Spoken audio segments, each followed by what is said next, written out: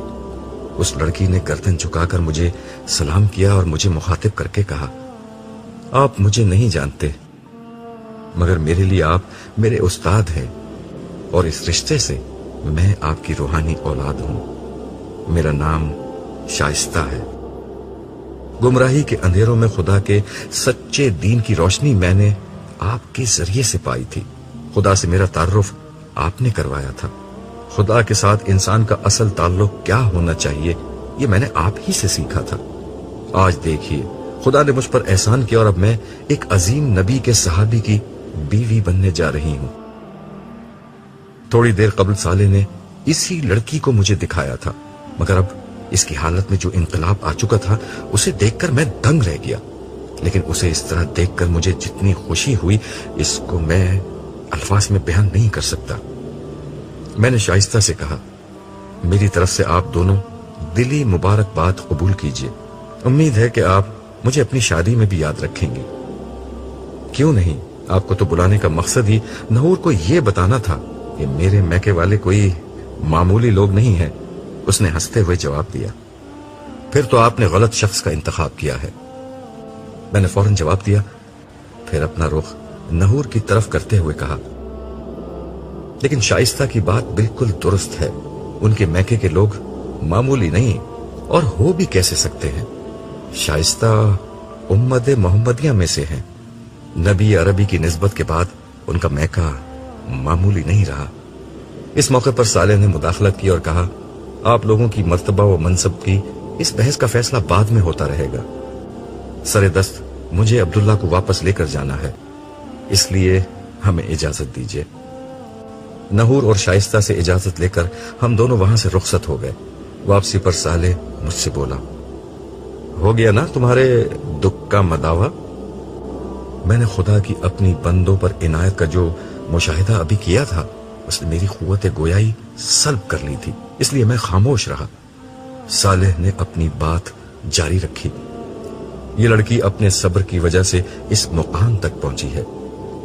خدا نے اس لڑکی کو سخت حالات اور معمولی شکل و صورت کے ساتھ آزمایا تھا، مگر اس نے محروم ہونے کے باوجود صبر، شکر اور سچی خدا پرستی کی راہ اختیار کی تھی۔ اور آج تم نے دیکھ لیا، جو پچھلی دنیا میں پانے سے محروم رہ گئے ان کا صبر آج انہیں کس بدلے کا مستحق بنا رہا ہے۔ میں چلتے چلتے رکا، اپنی نظریں اٹھا کر آسمان کو دیکھا، آسمان والے کو دیکھا اور پھر اپنی گردن جھکا لی۔